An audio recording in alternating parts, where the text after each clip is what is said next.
So this is going to be a video of how to do 1-point perspective cubes. So I've got a piece of paper and I'm going to make a horizontal line across the paper with my ruler. And this line, if you were doing a landscape, this line would separate the sky from the ground. So up here would be sky,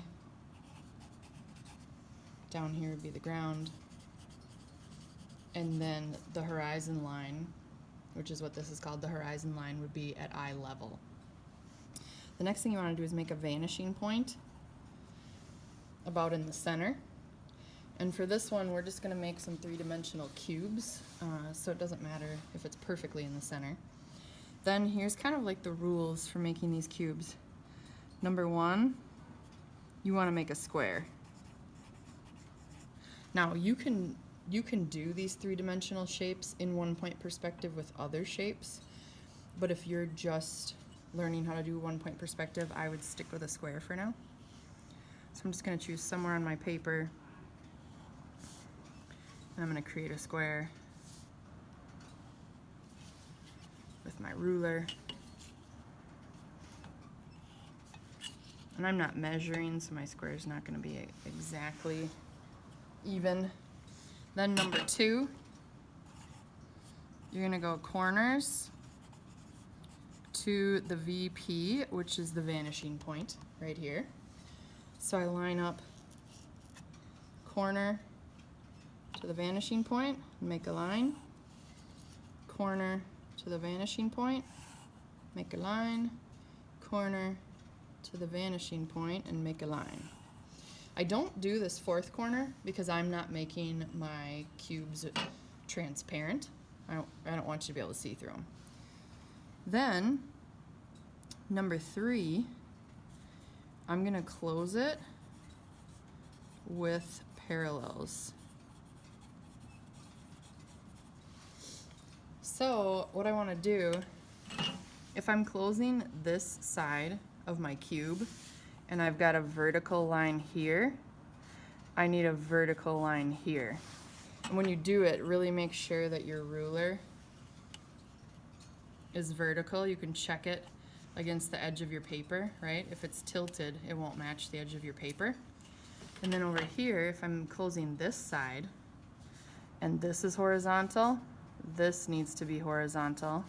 And again, it's easy to get your ruler tilted, so check it against like the bottom edge of your paper or your horizon line to make sure that it's not askew.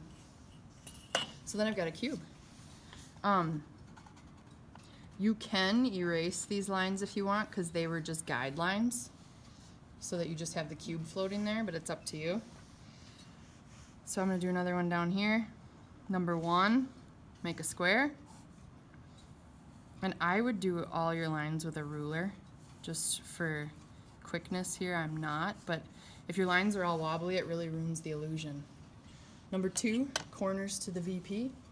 So it's kind of like any line that you're making going back in space is getting sucked towards the vanishing point. Some of my students say the vanishing point is like a black hole. So all corners to the VP, except I'm not going to do this one because I don't want it to be transparent.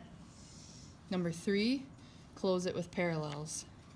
So if this is horizontal, this is horizontal, right? And with a ruler, check it and make sure you match the edge of your paper. If this is vertical, this is vertical. When you make a square that's kind of like directly above or directly below the vanishing point, you go square, corners to the VP, and you actually end up only doing the two corners because it's so in line with your sight, so you can't see either side of the cube. Also, if you make one that crosses the horizon line, number one, make a square, two, corners to the VP, and you're going to do all this with a ruler, right? It's a little awkward for me with the ruler on the video. And then three, close it with parallels, so vertical, vertical. This one's right at eye level, so you can't see the top because it's above you, and you can't see the bottom because it's on the ground. So again, you only go from 2 corners. When you're trying this out, you should do at least 6 cubes around the page.